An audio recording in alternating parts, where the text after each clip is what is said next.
Hello everybody. 18 months ago, in our very first episode of Talking Pictures, we looked at some paintings of ships. Today, we're going to return to our roots and look at some more of the museum's maritime art. There's no real rhyme or reason to the selection I've chosen to look at, other than the fact that they're all housed in the same box in our art store.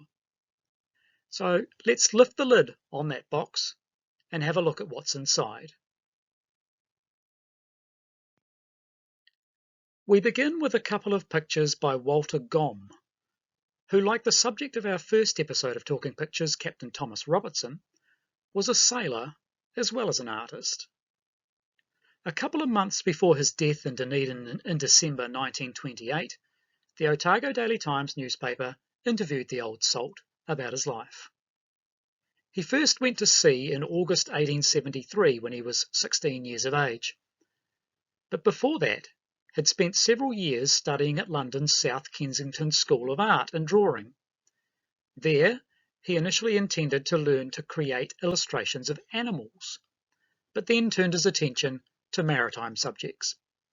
He continued to paint during his years at sea, and later while working in shipyards. He came to live in Dunedin sometime prior to World War I, and worked as a fisherman, then a gardener, and in 1925 he was working as a marine artist. In 1927 he gave a talk on early immigration to members of the British Immigrants Club at the Early Settlers Hall. This painting of the immigrant ship Strathallan may have been made for this or a similar event at the museum, such as the 70th anniversary of the first arrival of the Strathallan, which was held here in 1928. Next in the box, we have a couple of vessels associated with Otago in the 1860s. This drawing of the King of Italy is dated December 1865, which is shortly after it arrived in Auckland with a load of immigrants from England bound for settlement in Northland.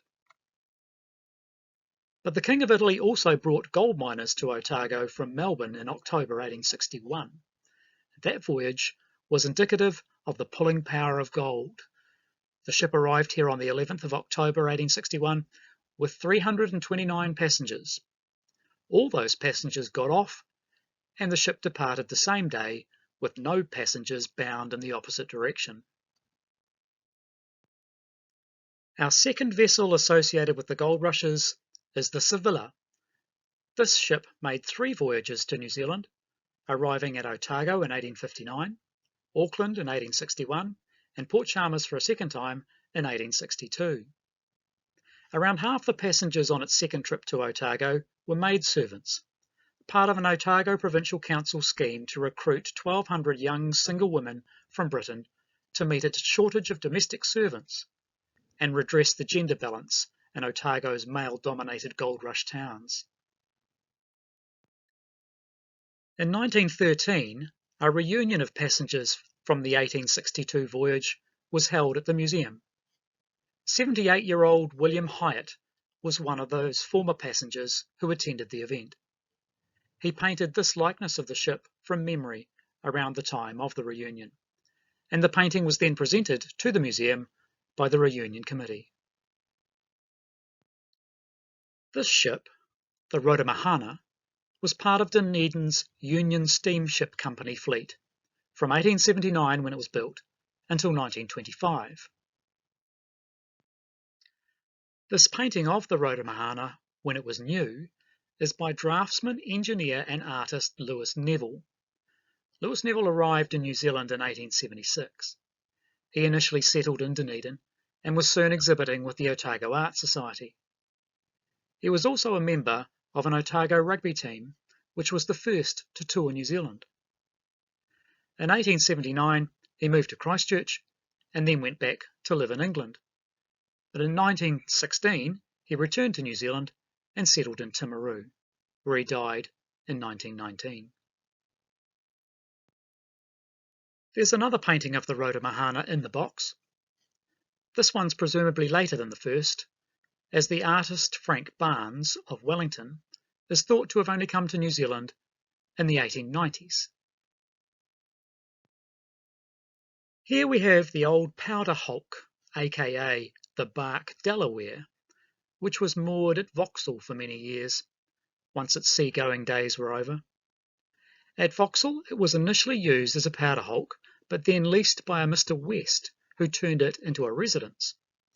Next it was leased to a Mr. W. B. Watson, and later became a clubhouse for the Vauxhall Yacht and Powerboat Club, until it was gutted in a fire in 1930. Plain sailing now, with illustrations from a couple of local regattas in the 1890s. They are 2 of 6 works in the museum's collection by Dunedin confectioner George Henry Roche Isles. All 6 are maritime scenes. This one is of a regatta staged in conjunction with the New Zealand and South Seas exhibition, held in Dunedin in 1889-90. And this one is another regatta on the harbour in 1892. George Isles would have been a young lad when these regattas were held, and he produced the paintings from photographs some years after the regattas took place. This one is our only work by David Ogilvie Robertson, son of Captain Thomas Robertson, the mariner and maritime artist who was the subject of our very first Talking Pictures episode. The R.H. Leighton who executed this drawing was likely lighthouse keeper Robert Henry Leighton, who worked at various lighthouses throughout New Zealand during his career. In 1899, when the drawing was made, he was an assistant lighthouse keeper at Tairoa Head. And our last work in the box is this signed watercolour. I've yet to unlock the story behind it. So that's it for this episode. Bye for now. Thanks for watching.